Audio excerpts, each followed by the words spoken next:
ప్రపంచ క్రికెట్లోనే one of the best team అయిన ఆస్ట్రేలియా ఇప్పుడు టీ20 వరల్డ్ కప్ నుంచి ఎలిమినేట్ అయ్యే పరిస్థితికి వచ్చింది. నిన్న జింబాబ్వే చేతిలో కంగుతిన్న ఆసీస్ ఈరోజు శ్రీలంక చేతిలో ఏకంగా 8 వికెట్స్ తేడాతో చిత్తుగా ఓడిపోయింది. అసలు 104 రన్స్ ఓపెనింగ్ స్టార్ట్ వచ్చిన తర్వాత ఆస్ట్రేలియా ఎందుకు కుప్పకూలింది? శ్రీలంక ఓపెనర్ పాతుమ్ నిసంక వరల్డ్ కప్లోనే ఫస్ట్ సెంచరీ ఎలా కొట్టాడు? వీటన్నిటితో పాటు అసలు ఆస్ట్రేలియా సూపర్ 8కి వెళ్లే ఛాన్సెస్ ఇంకా ఉన్నాయా? ఈ వీడియోలో క్లియర్గా తెలుసుకుందాం. పదండి మన డగౌట్కి వెళ్దాం.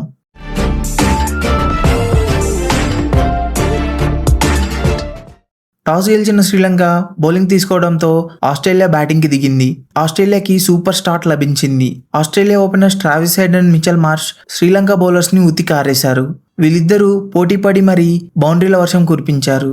ట్రావిస్ హెడ్ 29 బాల్స్లోనే 56 రన్స్ కొడితే మిచెల్ మార్ష్ 27 బాల్స్లో 54 రన్స్ చేశాడు. వీళ్ళిద్దరూ కలిసి ఫస్ట్ వికెట్కి ఏకంగా 104 రన్స్ పార్ట్నర్షిప్ చేశారు. ఆ టైంలో స్కోర్ ఈజీగా 220 దాటుతుందని అనిపించింది. కానీ అక్కడే అసలు ట్విస్ట్ జరిగింది. శ్రీలంక స్పిన్నర్ హేమంత మ్యాచ్ని మలుపు తిప్పాడు. బ్యాక్ టు బ్యాక్ ఓవర్స్లో హెడ్ మరియు మార్ష్ ఇద్దరిని అవుట్ చేసి ఆస్ట్రేలియాని దెబ్బ కొట్టాడు. ఇంకా అక్కడి నుంచి ఆస్ట్రేలియా డౌన్ఫాల్ స్టార్ట్ అయింది.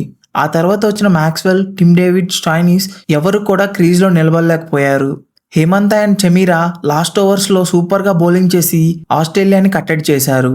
దాంతో ఆస్ట్రేలియా 20 ఓవర్స్లో 181 రన్స్ చేసి ఆల్అౌట్ అయింది. చేతిలో వికెట్లు ఉన్న చివరి ఓవర్లలో ఆస్ట్రేలియా దారుణంగా ఫెయిల్ అయింది. ఫస్ట్ 8 ఓవర్స్లోనే 100 కొట్టిన ఆస్ట్రేలియా ఆ తర్వాత 12 ఓవర్స్లో కేవలం 80 రన్స్ మాత్రమే చేసింది. ఆస్ట్రేలియా ఓడిపోవడానికి ఇదే మెయిన్ రీజన్. 182 రన్స్ లక్ష్యంతో బరిలోకి దిగిన శ్రీలంకకి సెకండ్ ఓవర్లోనే కుశాల్ పెరేరా వికెట్ పడింది. కానీ మరో ఓపెనర్ పాతుమ్ నిసంక మాత్రం అస్సలు తగ్గలేదు. ఆస్ట్రేలియా బౌలర్స్ని ఊపిరి పీల్చుకొనివ్వలేదు. నిసంకకి తోడుగా వికెట్ కీపర్ కుశాల్ మెండిస్ కూడా అద్భుతంగా బ్యాటింగ్ చేశాడు. మెండిస్ 38 బాల్స్లో 51 రన్స్ కొట్టి నిసంకకి మంచి సపోర్ట్ ఇచ్చాడు. కానీ ఈ మ్యాచ్కి రియల్ హీరో మాత్రం పాతుమ్ నిసంకనే. ఈ వరల్డ్ కప్లోనే ఫస్ట్ సెంచరీ నమోదు చేశాడు. కేవలం 52 బాల్స్లోనే 10 4s and 5 6sతో సెంచరీ చేసి ఆఖరి వరకు క్రీజ్లో ఉండి మ్యాచ్ని ఫినిష్ చేశాడు. చివర్లో పవన్ రత్నాయకే కూడా మెరుపులు మెరిపించడంతో శ్రీలంక 18 ఓవర్స్లోనే 184 రన్స్ చేసి 8 వికెట్స్ తేడాతో ఘన విజయం సాధించింది. దాంతో శ్రీలంక సూపర్ 8కి క్వాలిఫై అయింది. కానీ ఇప్పుడు అందరికీ ఉన్న ప్రశ్న ఒక్కటే, ఆస్ట్రేలియా సూపర్ 8కి వెళ్తుందా లేదా అని. గ్రూప్ బిలో ఆస్ట్రేలియా భవిష్యత్తు ఇప్పుడు పూర్తిగా జింబాబ్వే చేతిలో ఉంది. ఆ లెక్కలేంటో ఇప్పుడు చూద్దాం పదండి. పాయింట్స్ టేబుల్లో పొజిషన్స్ చూసుకుంటే శ్రీలంక ఇప్పటికే 3 మ్యాచ్లు గెలిచి సూపర్ 8కి క్వాలిఫై అయింది.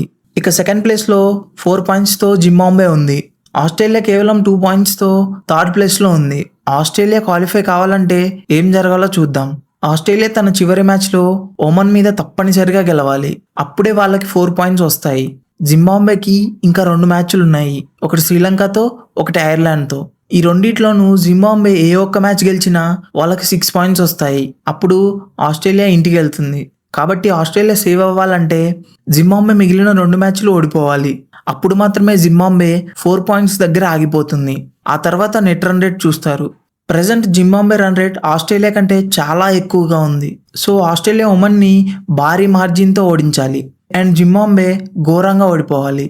ఇవన్నీ జరిగితేనే ఆస్ట్రేలియాకి ఛాన్స్ ఉంటుంది. లేకపోతే ఆస్ట్రేలియా అస్సాంకి వెళ్ళడమే. ఇది సిచ్యువేషన్. శ్రీలంక సూపర్ 8కి వెళ్ళిపోయింది. కానీ వరల్డ్ ఛాంపియన్స్ అనిపించుకున్న ఆస్ట్రేలియా మాత్రం ఇప్పుడు జింబాబ్వే ఓటమి కోసం కోరుకోవాల్సిన పరిస్థితి వచ్చింది. మీకేమనిపిస్తుంది?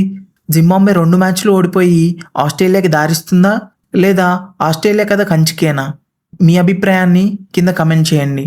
ఈ వీడియో నచ్చితే లైక్ చేసి మన తెలుగు డగౌట్ ఛానల్ని సబ్స్క్రైబ్ చేసుకోండి. జై హింద్.